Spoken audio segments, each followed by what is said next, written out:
Bonjour à toutes et à tous, bienvenue sur Authentiques Auto. Aujourd'hui, nouveau match qui voit s'affronter deux berlines compactes européennes très importantes. À ma droite, la Renault 19, voiture importée la plus vendue en Allemagne au début des années 90. À ma gauche, l'Opel Kadett E, voiture de l'année 1985, championne de l'aérodynamisme. Vous l'aurez compris, ces deux voitures sont des modèles majeurs pour le paysage automobile européen à la fin des années 80 et au début des années 90. Elles se sont toutes les deux affrontées dans une catégorie sans merci, menée par de grands noms comme la Volkswagen Golf. Les deux sont partis à la conquête de l'Europe et aujourd'hui, je vous propose de les comparer dans ce match. Et pour cette vidéo, je tiens à adresser un grand merci à Damien, le propriétaire de ces deux beautés, ainsi qu'à Xavier pour m'avoir accueilli chez eux et m'avoir permis d'organiser ce match dans des conditions, vous pouvez le voir, superbes. Un grand merci à eux. On est en 1984 lorsque Opel lance la dernière version de son modèle iconique Kadett, une compacte née dans les années 60 que tous les Européens connaissent, qui a des résultats de production très satisfaisants et qui en 1979 sur la génération D est passée à la traction avant et aux moteurs transversaux. En 84, c'est une toute nouvelle Kadett qui est lancée, la génération E. Ce sera la dernière puisque la suivante sera l'Opel Astra. Et il faut le dire, Opel, ils se sont donné les moyens de sortir une compacte véritablement aboutie. C'est notamment dû à son style extérieur très aérodynamique qui établira un record dans la catégorie avec 0,32 pour la voiture normale et même 0,30 pour la sportive GSI. C'était une prouesse à l'époque. Une très bonne qualité de fabrication, des prestations honnêtes.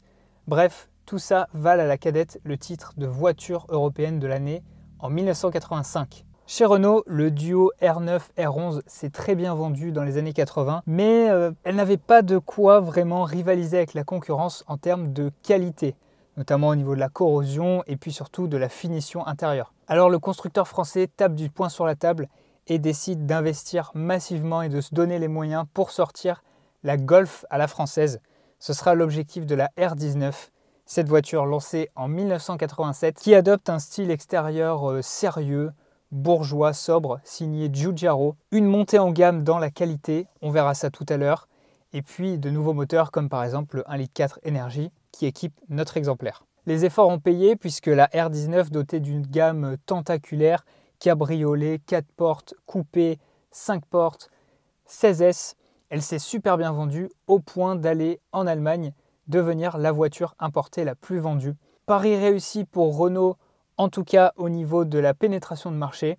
Mais on va voir face à la Kadett, face à une vraie Allemande, ce que donne notre française. La R19 esthétiquement, c'est du sérieux. Dans ce segment C des compacts, pas question de prendre de risques au risque de perdre des parts de marché. Non, ici, l'idée, c'est de plaire au plus grand nombre. Et force est de constater que Giugiaro s'en est bien sorti sur le design parce que, avec une voiture de volume à haillons dont la volonté était d'être sobre et lisse, il a quand même réussi à lui donner de la personnalité. J'aime bien la face avant de la phase 1 avec l'ancien logo Renault et puis ici, cette bande très discrète sur le capot. Ici, dans cette version GTS, on a les pare-chocs en plastique mais qui sont quand même rehaussés de joncs chromés, vous pouvez le voir. Elle a aussi de beaux enjoliveurs pleins et surtout cette couleur bleu lumière lui va à merveille. La GTS c'était un peu un milieu de gamme, on avait notamment des baguettes latérales, quelques petites bricoles à l'intérieur et pas grand chose de plus. La R19, bien entendu, c'est une Renault, elle a un haillon, l'arrière est assez harmonieux, je pense que c'est peut-être la plus jolie partie de la voiture. C'est bien équilibré, les phares sont pas trop gros, on a du orange, du rouge, c'est sobre, mais on la reconnaît quand même. Bref, pour moi, c'est une réussite esthétique. A noter que la 19, contrairement à la Kadett, elle est plus grande de 15 cm, puisqu'elle fait 4,15 m, ce qui lui permet de venir déjà un peu chatouiller quelques familiales. On pense au Citroën BX, par exemple, qui faisait à peine 4,23 m. L'esthétique, elle est efficace, il n'y a pas beaucoup de détails, il n'y a pas beaucoup de fioritures, mais ça fait le job. J'aime bien ces poignées intégrées comme ça. Bon, c'est typiquement Renault, mais c'est sobre, c'est sympa. La petite découpe ici de la vitre arrière. Peu importe la version, on a un aileron intégré au haillon parce que à la fin des années 80, le maître mot c'était bien l'aérodynamisme. Et s'il y en a bien une qui s'y connaît dans ce domaine, c'est notre fameuse Kadett avec son CX de 0,32. Elle est effectivement lisse comme un galet, hein, cette Kadett, c'est assez impressionnant. Vous pouvez constater qu'elle a une personnalité quand même un peu plus affirmée au niveau du style de par plusieurs détails. Alors on retrouve aussi la forme de volume, c'est aussi une berline à haillons. Les phares arrière sont plutôt discrets, il est vrai. Par contre, vous voyez que dans ces pare-chocs plastiques, on a des rainures, on a un dessin assez spécial. Et surtout sur la Kadett, ce qui vient un peu la signer, c'est cette fausse custode en plastique triangulaire. On aime ou on n'aime pas, mais en tout cas, vous voyez, comparé à la R19, il y a une sacrée différence sur le panneau de carrosserie. Je vous l'ai dit, la Kadett est plus courte que la R19. Elle mesure à peine 4 mètres pile, mais c'est pas pour autant qu'elle paraît minuscule, au contraire à côté. Vous pouvez aussi constater sur la Kadett qu'on a ici une découpe de roue arrière un peu typée Citroën, donc là aussi, qui la rend plus originale que la R19. Personnellement, je préfère les passages de roues classiques. Mais alors, c'est surtout à l'avant que la Kadett affirme une personnalité qui, pour moi, me fait penser à une voiture plus moderne. Regardez-moi cette face avant, agressive, avec une grande calandre qui déborde sur le pare-choc. En fait, elle est intégrée au pare-choc. Ça fait presque penser à une Audi un peu moderne. Et puis, le très gros logo Opel. Pour l'époque, c'était sacrément proéminent. Vous noterez aussi que la Kadett a des clignotants orange, alors que la R19, de base et de série, elle a toujours eu les clignotants blancs. Moi qui adore ça, les clignotants orange, eh bien je ne suis pas servi ici. Les deux se contrastent bien, surtout avec ce beau rouge de la Kadett. Il faut noter que les deux voitures ont appartenu à des personnes âgées, elles ont toujours dormi en garage, donc elles sont dans un très bon état, mais vous allez voir que ça va quand même poser une différence à l'intérieur. La Kadett, elle aussi, adopte, aérodynamique oblige, des enjoliveurs pleins, qui sont, paraît-il, très difficiles à trouver, et comme ils sont proéminents, ils sont souvent rayés. Celle-ci a les 4, c'est un peu un miracle. Vous pouvez voir qu'il s'agit d'une version LS, donc pareil, c'est un milieu de gamme sans beaucoup d'équipement, mais bon. Les deux ont un rétroviseur unique, donc ici, côté conducteur, sur la Kadett, il est d'un seul tenant, très allemand, et sur la R19, ici, il est un peu plus travaillé, un peu plus spécial, et plutôt gros finalement, mais pour les deux, c'est assez harmonieux. On sent quand même que la R19 est un petit peu plus moderne, qu'elle est sortie 3 ans après la Kadett sur certains détails. La forme des essuie-glaces par exemple. Vous voyez aussi qu'on a la base du capot moteur qui remonte légèrement, alors que sur la Kadett, c'est une pièce en plastique. Passons à l'intérieur, que voici. Et ma toute première impression quand j'ouvre la porte de cette Kadett, c'est une porte solide, simple. Il n'y a pas de grincement, l'écran fonctionne bien, la poignée est agréable à prendre en main. C'est du sérieux, clairement. Alors justement, cette portière, eh bien, elle est intégralement capitonnée. Vous voyez qu'on n'a pas de tôle qui apparaît, donc ça, c'est plutôt positif. C'est un plastique gris clair. Vous constatez qu'il est dans un excellent état de conservation. C'est pas spécialement chaleureux, à part que c'est clair. Mais bon, on a quand même un petit tissu qui est ici traité plutôt en vinyle, j'ai l'impression. Léger bac de porte. Les vitres manuelles, bien entendu, rétroviseur réglable de l'intérieur, et c'est déjà pas mal.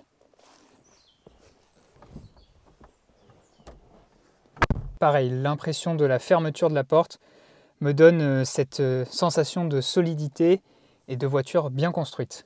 Donc bienvenue à bord de la Kadett, un habitacle typiquement Opel, à savoir germanique, très germanique, sans le luxe de BMW ou Mercedes. On est sur quelque chose de très sérieux, pas spécialement chaleureux, plutôt austère, mais bien construit. Je trouve le combiné d'instrumentation assez ergonomique, déjà parce qu'on a ce volant qui intègre des repose-pouces. Pour un volant à 2 branches, c'est bien vu, il faut le noter. Le design, bien entendu, c'est bien carré, mais bon, il est quand même pas mal. Le grain, super préservé, très agréable. Et donc ce bloc compteur, c'est la simplicité même, puisque vous n'avez pas de compte-tours. On a seulement 2 jauges essence, température d'eau, et le reste c'est le compteur central. Je note quand même qu'il y a une esthétique plutôt pas mal de ce petit quadrillage là en fond de compteur et de la façon dont les graduations sont dessinées. C'est un peu mieux qu'un simple compteur noir, donc il y a eu un petit travail là-dessus. Vous pouvez voir qu'elle a 89 000 km, c'est une voiture qui a toujours dormi en garage, d'où l'état de cet intérieur. Au passage, j'apprécie cette casquette, non pas pour son design massif, mais pour l'ergonomie, parce que ici, par exemple, vous avez accès directement aux commandes de phare, le bouton est très solide. Ici directement les warnings, et puis on voit à travers les branches du volant nos commodos pour les essuie-glaces, les clignotants, et qui eux aussi semblent très solides. La console centrale, je me disais qu'elle était extrêmement austère au premier abord, mais finalement, entre le fait qu'elle soit un peu orientée vers le conducteur et qu'on ait quand même ces 2 tons de gris, c'est pas si triste que ça. Je ne sais pas ce que vous en pensez. Quoi qu'il en soit, vous bénéficiez de 2 petits aérateurs, mais orientables. On a aussi des aérateurs passagers, on est sur une compacte quand même. Par contre, vous noterez que sur cette finition LS, on n'a pas de radio, malheureusement. Et ensuite, les commandes de ventilation sont très simples, très sommaires. Ce sont des tirettes Pareil, elle aussi, super solide. Et puis vous avez ici notre cendrier. Clairement, ça respire la qualité, hein. C'est tout dur, il n'y a rien de moussé, etc. Mais par contre, c'est bien assemblé. Sur cette LS avec ce moteur, on a une boîte 5 vitesses qui semble passer les rapports comme si la voiture était neuve. C'est très agréable, j'ai hâte d'aller voir sur la route. Et pour terminer, entre les deux sièges, rien du tout, simplement un frein à main planté dans la moquette. Côté passager, vous avez 3 étages de rangement. Donc ici, on peut poser quelques petits trucs qui risquent pas trop de venir vers vous. Là, vous avez un rangement assez profond, mine de rien. Et puis, une vaste boîte à gants. Pareil, hein, c'est 100% plastoc. Mais bon, elle fait son job. Et au plafonnier, c'est tout aussi basique. Les pare-soleil sans miroir taillés dans l'espèce de vinyle plastique. Mais ça a l'avantage de ne pas se décoller, de ne pas pendouiller. C'est comme neuf, hein, clairement, dans cette Opel. Et on s'y sent finalement plutôt bien. Vous noterez esthétiquement la rigueur qui inspire les sièges. 2 fauteuils gris, pas spécialement épais, pas spécialement mous, mais qui sont quand même bien dessinés. Ils prennent bien le bas du dos. Seul bémol, ces appuis-têtes là, horribles. Vraiment, c'était la pire mode des années 80, je pense. Voyons l'habitabilité de notre compact. Et pour ça, mon maître étalon, eh bien, c'est de mettre le siège conducteur avec ma position, comme si je conduisais vraiment, et voir un peu mon espace aux jambes. Je dois vous dire que j'ai de la place, hein. On est bien, l'espace aux genoux est largement suffisant. Franchement, j'ai plus de place que besoin. Certes, au niveau des pieds, je ne peux pas trop les allonger, mais enfin, quand même, pour une compacte, on est bien installé. Je ne me sens pas du tout engoncé. On a une bonne visibilité, notamment avec cette grande vitre sur ce côté-là. Je bénéficie d'une poignée de maintien indestructible. Vraiment, je suis impressionné par le sentiment de qualité de l'intérieur, à défaut d'être fantaisiste. Et la banquette, eh ben, on est super bien installé. Franchement, ça prend suffisamment derrière les genoux pour une voiture des années 80. On a un soutien lombaire. Bon, bien sûr, il n'y a pas d'appui-tête. Je suis bien, je me sens bien dans la Kadett. C'est un intérieur agréable. J'ai même un petit cendrier ici, il faut que je vous montre de plus près. Regardez-moi cette ingéniosité allemande. Il y a la petite flèche. Hop, vous mettez vos cendres là-dedans. Vous avez 2 compartiments.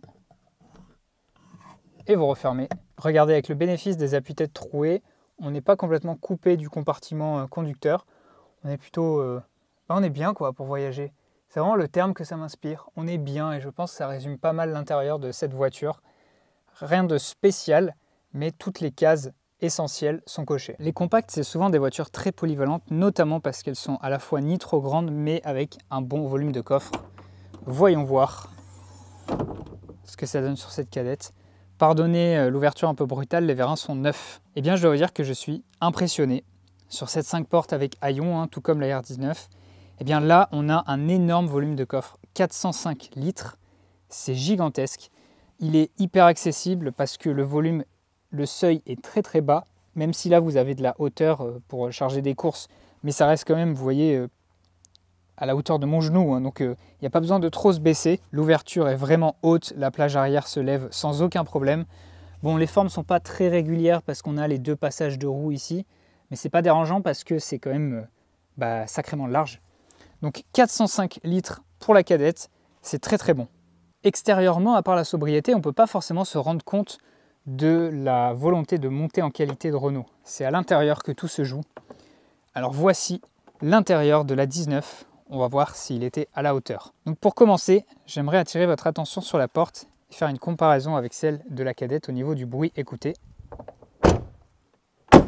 Je vous laisse juger laquelle sonne la plus épaisse selon vous. La portière de notre 19, elle est entièrement capitonnée, pas de tôle apparente ici. Vous voyez une harmonie entre plastique gris, et déjà ces veines-là me rappellent un petit peu les voitures allemandes, on sent l'inspiration. C'est un plastique soft touch, mais pas moussé. Et puis beaucoup de tissu sur l'intégralité du contreporte, tissu collé. Alors ça existait déjà sur les Renault précédentes, mais là il a très bien vieilli, vous voyez.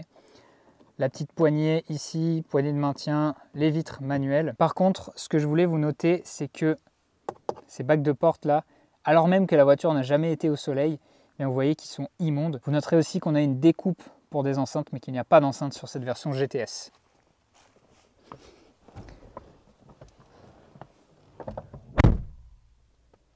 De l'intérieur, la porte, elle fait vraiment sérieux. Alors, qu'en est-il de cette montée en gamme Renault? Bon, déjà, ma première impression au tableau de bord, c'est que c'est pas forcément austère, mais ça reste quand même gris. Donc c'est sérieux, on n'est plus dans les couleurs marron, caramel des Renault un peu plus anciennes. Je suis bien installé dans les sièges, ils sont très confortables. C'est pas du velours, c'est du tissu, mais ça maintient quand même suffisamment. Et par contre, vous noterez les appuis-têtes comme ça, qu'on n'avait jamais vu chez Renault, hein, si je ne me trompe pas. Mais là, d'un coup, quand on vient attaquer les Allemandes, on fait la même chose que sur la Kadett. C'est dommage parce qu'ils sont à la fois pas très esthétiques et surtout inconfortables au possible. Le volant, 2 branches. Lui n'appelle pas spécialement de commentaires. Au niveau des blocs compteurs, petit passage par le kilométrage, ici 67 000, c'est vraiment peu. Donc là sur cette GTS, on n'a pas de compte tour de série, mais c'est plutôt complet, hein. On a ici la température d'eau, ici le niveau d'essence, un joli design quand même avec du jaune. Et puis ici, je pense que c'est une jauge d'huile, pas sûr de moi. La console centrale, tiens, se retrouve tournée vers le conducteur. Pareil, on n'avait jamais vu ça chez Renault et d'ailleurs, le fameux design à casquette très abrupt qu'on aurait pu voir dans les années 80, eh bien il n'en est plus question ici. C'est une pièce de plastique entière, moulée, avec ces veines qui à nouveau font très allemandes. Bon, c'est solide, par contre, c'est vrai, c'est moins frêle qu'avant, mais c'est pas quand même du plastique moussé. Vous avez en haut ici un petit couvercle aimanté avec une radio. Je me suis trompé sur les enceintes, en fait il y a bien une radio ici qui a été rajoutée, radio d'époque, hein. Ça c'est aimanté, c'est plutôt pas mal, ça évite de casser un mécanisme. Les 2 aérateurs sont bien solides. Là clairement c'est moins frêle que sur une Super 5 par exemple, il n'y a aucun débat. Les boutons semblent aussi plutôt costauds, agréables à manier. Vous avez une horloge à quartz et puis en bas les molettes de ventilation, elles aussi effectivement moins frêles que sur les versions plus anciennes des Renault. Et en bas on n'a pas vraiment de console centrale dans la continuité. Peut-être que sur les TXE on avait quelque chose de complet. Vous avez quand même des rangements.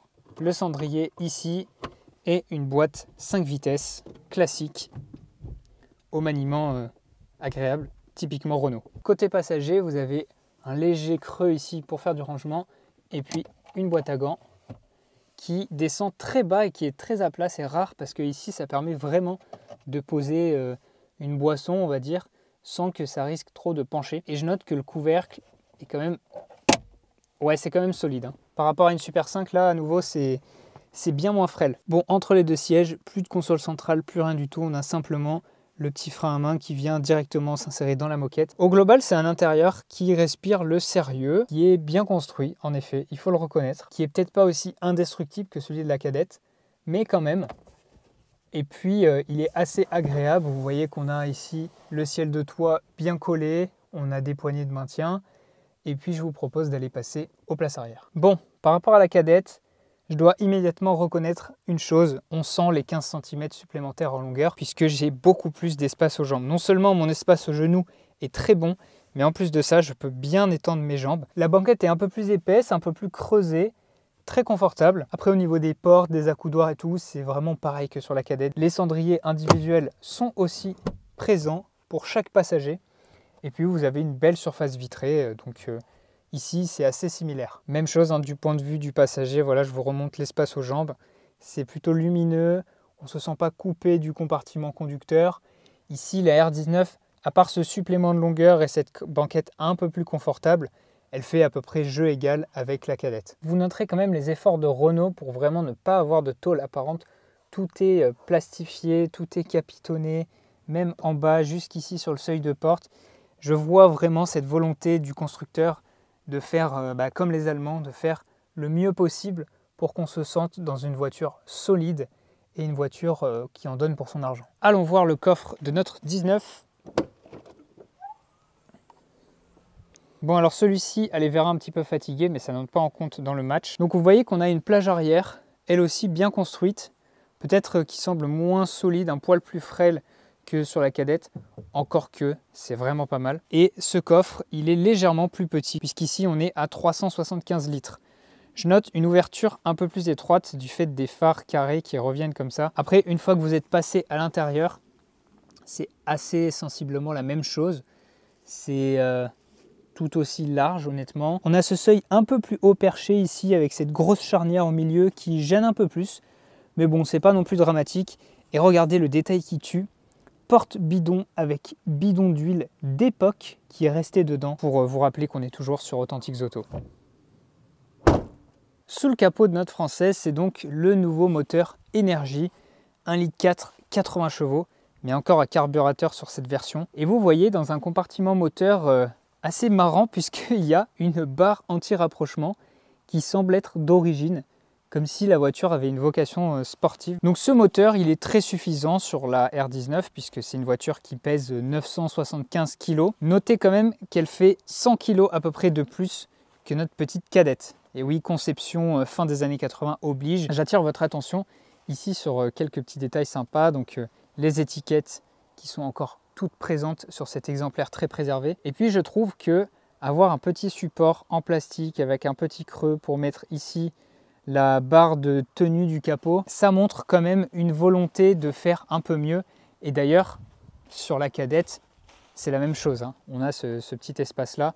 Donc je pense que sur ce genre de détails, Renault s'est aussi amélioré. Sur la Kadett, c'est un moteur un peu plus ancien qui officie. On est sur un 1,3 litre, lui aussi à carburateur et qui développe 75 chevaux. Étant donné que la voiture est plus petite et plus légère, je pense que ça donne des performances qui sont sensiblement les mêmes. On va aller vérifier ça. Et vous noterez, détail final, que par hasard, sur cette Kadett, c'est une batterie Renault qu'on a. Assez drôle, je trouve, dans le cadre d'une confrontation franco-allemande. Et nous voici à bord, pour commencer, de l'allemande.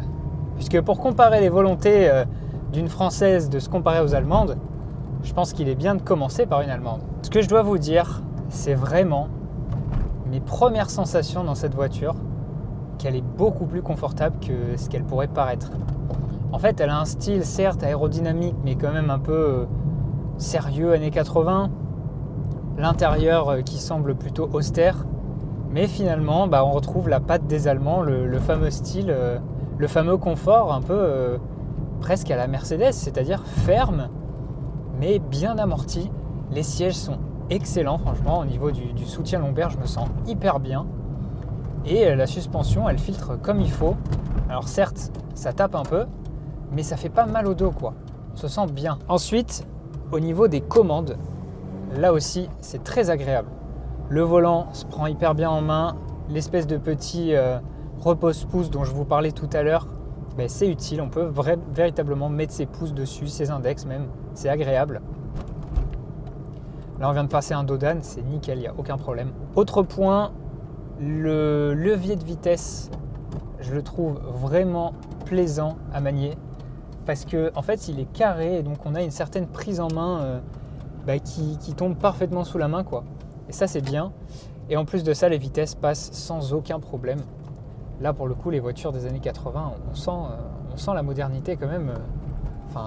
Ça verrouille comme il faut, c'est franc, c'est agréable. En fait, dans l'Opel, on sent que c'est une voiture où la prise en main est immédiate, la confiance est immédiate. Et donc, ce sentiment de sérieux, du design, de la qualité de construction, il se retrouve aussi au volant. Comme me disait Damien hors caméra, c'est une voiture qui fait le job et qui le fait bien en plus. C'est une vraie voiture où on se verrait faire de la route. Franchement, je me verrais faire des kilomètres avec parce qu'elle est hyper agréable, quoi. En fait, on pourrait penser qu'elle est un peu froide, un peu triste et donc inconfortable, mais pas du tout. Au contraire, c'est juste une question de style. Mais je peux vous dire qu'au volant, c'est pas le cas. J'aime beaucoup le rétroviseur d'un seul tenant. À nouveau, ça me fait penser à une Mercedes. Mais on voit super bien dedans, donc ça c'est parfait. Les dimensions de la voiture, on les a en tête assez rapidement, c'est plutôt maniable et la direction non assistée ne pose aucun problème à partir du moment où on dépasse les 5 km/h, c'est parfait, quoi. Et là vous voyez, je suis en 5e, vitesse stabilisée, 80 km/h. Franchement, le moteur n'est pas trop bruyant, hein. Allez, on va tester un petit Dodan un peu en biseau, voir. Non, c'est nickel. Ça fait pas mou, en fait ça fait presque un peu comme une suspension de voiture moderne dans un sens, parce que c'est un poil plus tape-fesse qu'une Renault des années 80, j'ai pas encore conduit la 19, mais ça filtre quand même bien. Sur ce coup-là, je pense qu'elle avait une petite longueur d'avance, la Kadett, elle freine également très bien.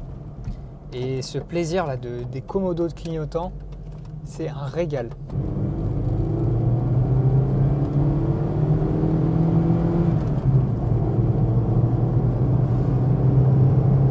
Bon, c'est clair qu'il n'y a pas une pêche énorme, mais là, avec une longue côte comme ça en ligne droite, ça lui permet quand même d'atteindre une vitesse raisonnable. Et on peut même partir en 5e. Bon, la direction est un peu floue quand on est à plus haute vitesse, clairement, il y a Il y a un milieu où on sent un petit peu rien, il y a un manque de remontée d'informations. C'est un peu dommage dans une voiture typée un peu ferme. On aurait aimé avoir une direction plus directe. On va voir aussi ce que ça donne sur une portion de route légèrement plus sinueuse, sans faire du sport avec, voir si ça tient le pavé, voir si ça prend du roulis ou pas. Non, franchement, rien à dire. Hein. Bon, peut-être le freinage est un peu faible finalement. Par contre, niveau suspension, tenue de route, bah, on est bien là. Franchement, j'ai pas de sensation de roulis excessif.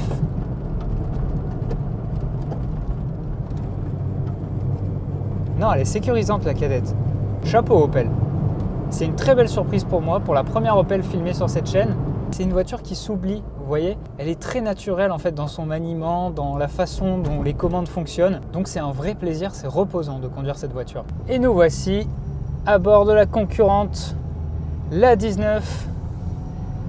Et instantanément, ce que je peux vous dire, c'est que on sent que la voiture, elle est plus... elle fait presque plus années 90 en fait dans ses sensations.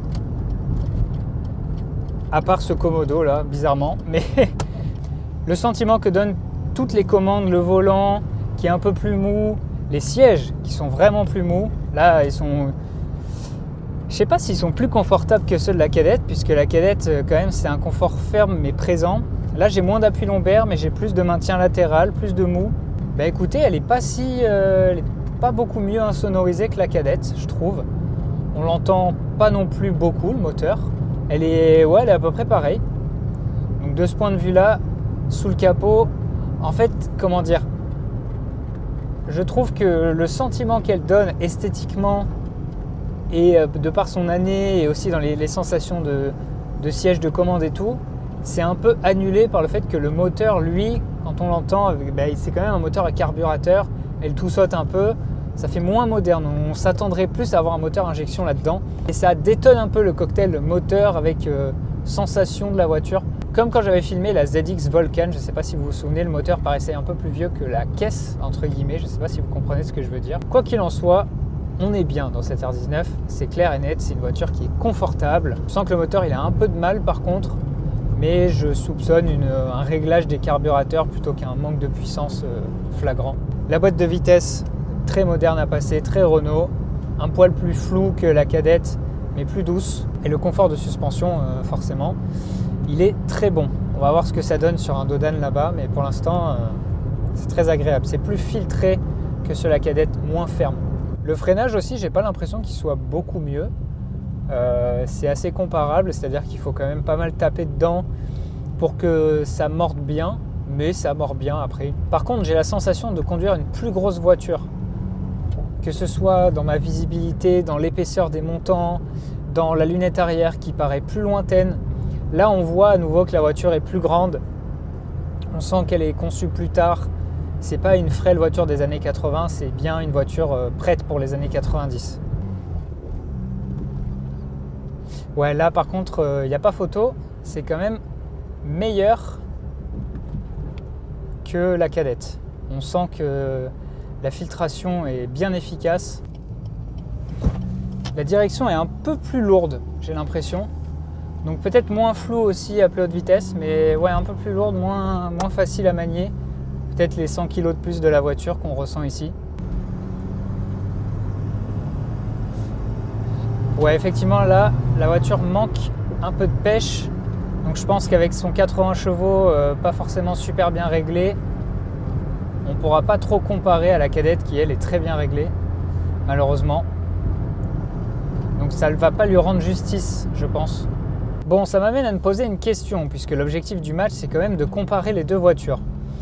Si on reprend un peu depuis le début, qu'au niveau de design, eh bien, ma préférence va à la R19, plus classique certes, moins aérodynamique certes, mais plus bourgeoise, plus installée et plus élégante honnêtement. Donc je préfère vraiment cette voiture à la Kadett qui est un peu plus spéciale, plus clivante je pense. Ensuite, niveau intérieur, il faut noter la volonté de monter en qualité de Renault. C'est vrai que la planche de bord est plus qualitative. Maintenant, contre toute attente, je préfère la planche de bord de la Kadett, qui est certes plus austère peut-être, quoique encore, pas tant que ça, mais qui est de meilleure qualité. La qualité perçue est là et elle est, j'ai l'impression, un peu plus intelligente même dans la manière de monter les vitres ou quoi. Il y a des choses qui semblent plus agréables. Niveau équipement, c'est sensiblement la même chose. Il n'y a quasiment rien sur ces voitures. Rétro réglable de l'intérieur, des baguettes latérales. On n'a pas du tout de vitres électriques. On n'a pas, enfin, il n'y a vraiment pas grand chose. Cette RD9 a une radio en plus, mais je sais que c'est pas sa radio d'origine. Donc là-dessus, ça fait jeu égal. Donc finalement, c'est dans la philosophie et la conduite qu'il va falloir les départager, je pense. Et honnêtement, c'est vrai qu'il y a deux mondes. Il y a un monde d'une voiture, la R19, épaisse, un peu moelleuse, confortable, bien filtrante, typée années 90. Et puis il y a un monde de la Kadett qui est, elle, plus fine, plus klong, entre guillemets, si vous voyez ce que je veux dire, mais qui n'est pas non plus frêle. Au contraire, ça lui donne quand même un aspect très solide et ça lui donne une transparence dans la façon de la conduire qui est assez agréable. Peut-être qu'elle est plus fun, alors qu'elle aurait une image de voiture ennuyeuse et très austère à l'allemande. Finalement, elle est un peu plus fun parce que un poil plus communicative. Pour conclure, j'espère que ce duel vous aura plu. Je suis très heureux d'avoir pu voyager avec vous dans les années 80 en Europe, où le duel entre France et Allemagne se jouait très serré sur le segment disputé des compacts. Et je remercie encore Damien et Xavier pour leur patience et la mise à disposition de ces deux belles autos. Si la vidéo vous a plu, n'hésitez pas à me le dire dans les commentaires, à me laisser un petit like et puis à vous abonner pour soutenir mon travail. Et si vous voulez que je filme votre Youngtimer, en duel ou non, vous pouvez m'envoyer un message sur Instagram ou bien un email à l'adresse qui s'affiche et on peut arranger ça. En attendant, moi je vous dis à la prochaine pour une prochaine vidéo. Allez, à bientôt!